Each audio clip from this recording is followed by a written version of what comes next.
For 3 years you spread your legs for my husband, got pregnant, and now you're ordering me to give up my family. Burn in hell. I was shaking so bad, my knees locked up right there in the middle of the living room with the old brown carpet that still smelled like the cigarette smoke from when my daddy used to live here before he passed.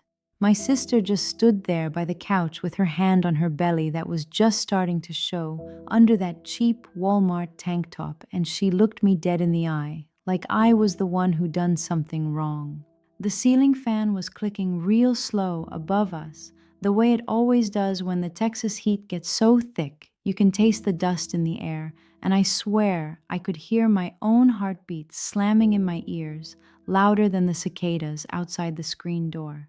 I wanted to slap her so hard, but my arms wouldn't move, 'cause all I could think about was my 2 little boys asleep down the hall in the room they share with the bunk beds we bought at the yard sale last summer. How the hell did we get here? I kept asking myself over and over while she just smirked like she owned the whole damn house. But let me back up, 'cause none of this started with some big dramatic fight.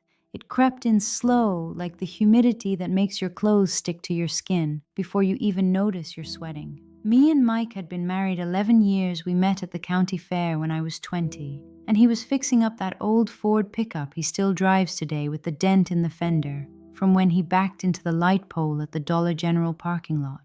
We had our first boy 2 years after the wedding, then the second one right before things got tight with money, and I had to start picking up extra shifts at the Waffle House off the highway, where the night cook always burned the hash browns, and the coffee tasted like it came from the bottom of the pot. Mike worked at the auto shop on County Road 14, fixing trucks for the oilfield guys, and he'd come home smelling like grease and motor oil, with his hands all cracked from the soap he used in the shop sink. We weren't rich, but we had our little brick house on the edge of town, with the backyard big enough for the boys to run around and catch fireflies in mason jars on summer nights when the air smelled like cut grass and barbecue from the neighbors. My sister Emily moved back to town 3.5 years ago after her no-good ex left her high and dry up in Oklahoma with nothing but a beat-up Honda and a suitcase full of clothes that smelled like motel soap. She called me crying one night from a payphone saying she had nowhere else to go, and of course I said, "Come stay with us." We got the spare room off the kitchen with the pull-out couch that still had the plastic on it from when we bought it. She showed up the next afternoon and hugged me so tight I could feel her ribs. At first it was fine. She helped with the boys, and Mike would come home and they'd sit on the porch drinking sweet tea and laughing. But then little things started piling up. One night I came home early and heard them in the kitchen whispering real low, and when I stepped in they jumped apart like I caught them stealing from the cookie jar. I brushed it off 'cause I was tired, but that night I laid in bed staring at the water stain on the ceiling, wondering why my stomach felt like it had a rock in it.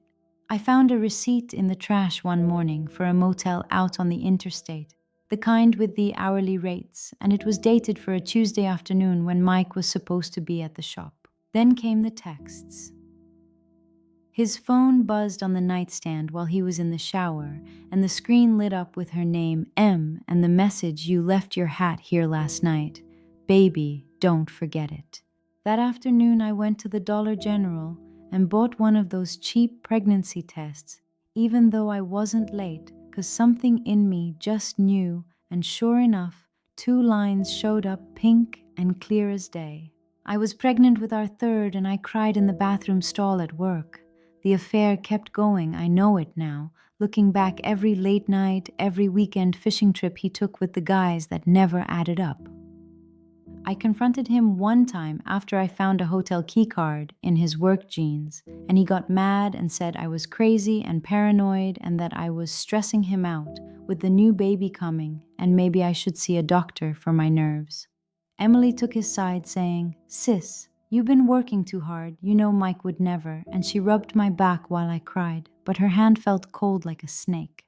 The pregnancy made me sick every morning, and I'd throw up in the kitchen sink while she made coffee and talk to Mike about how pretty the sunrise was that day, like they were the only 2 people in the house. I started sleeping on the couch 'cause the bed smelled like her perfume sometimes, even when she wasn't there. And Mike stopped touching me altogether, saying the baby bump made him nervous.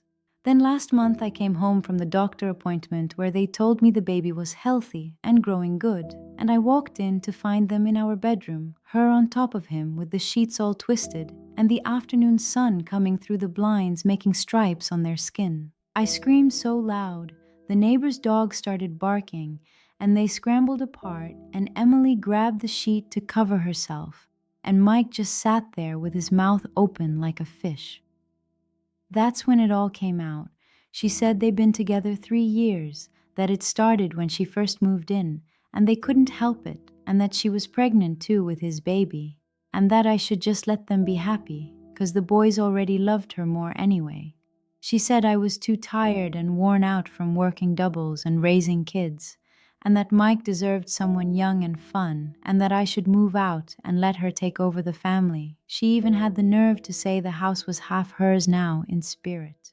I told her to get the hell out, but she just laughed and said the boys need a real mother figure, and Mike stood there saying nothing, just looking at the floor with his hands shaking. The next days were a blur. I packed her stuff into black trash bags while she cried and called me heartless. And Mike tried to talk to me, but I wouldn't listen. I just kept seeing them in our bed every time I closed my eyes. I kicked her out that same night and she went to stay with some cousin on the other side of town. But Mike stayed 'cause of the boys and the new baby coming, but the house felt like a tomb. We went to the lawyer in the strip mall next to the Waffle House, and the papers cost $800 we didn't have, but I signed them anyway, and now he's living in the shop apartment with a hot plate and a mini fridge. Emily had her baby last week, a little girl they named after our mama, and she sent me pictures on Facebook like we were still sisters, and the comments were full of people saying how cute and what a blessing. My boys ask about their daddy every night, and I tell them he's working late, but they hear me crying in the bathroom when I think they're asleep, and the oldest one hugs me and says, "It's okay, Mama." The new baby is due in 4 months, and the doctor says everything looks good, but I feel so alone driving to work at 5 in the morning with the radio playing those sad country songs and the truck headlights cutting through the fog on County Road. I lost my shift at Waffle House 'cause I couldn't stop shaking and dropping plates. And now I stock shelves at the Dollar General for minimum wage and food stamps help. But it ain't enough to keep the lights on some months. My mama's old wedding ring I pawned last week for $200 just to buy diapers and formula ahead of time. Emily texts me sometimes saying we should co-parent for the kids' sake and that Mike misses me, but I know it all lies. 'Cause last weekend I drove by the cousin's house and saw his truck parked there overnight, with the same dent in the fender. The boys started acting out at school. The teacher called saying the youngest wet the bed twice this week and drew pictures of broken houses with crayons, and I sat in the car after the meeting just staring at the playground until the bell rang. I ain't slept more than 3 hours straight in months. The nightmares come every night of them laughing at me while I stand outside the window watching my own life get stolen. The divorce will be final in 60 days and the judge already said joint custody, but I know he'll fight for more 'cause Emily's pushing him and she's got that new baby as leverage. My best friend from high school says I should move away, start fresh, but where the hell am I gonna go with 3 kids and no savings? And this town is all I ever known. The heat, the cicadas, the smell of fried food from the diner.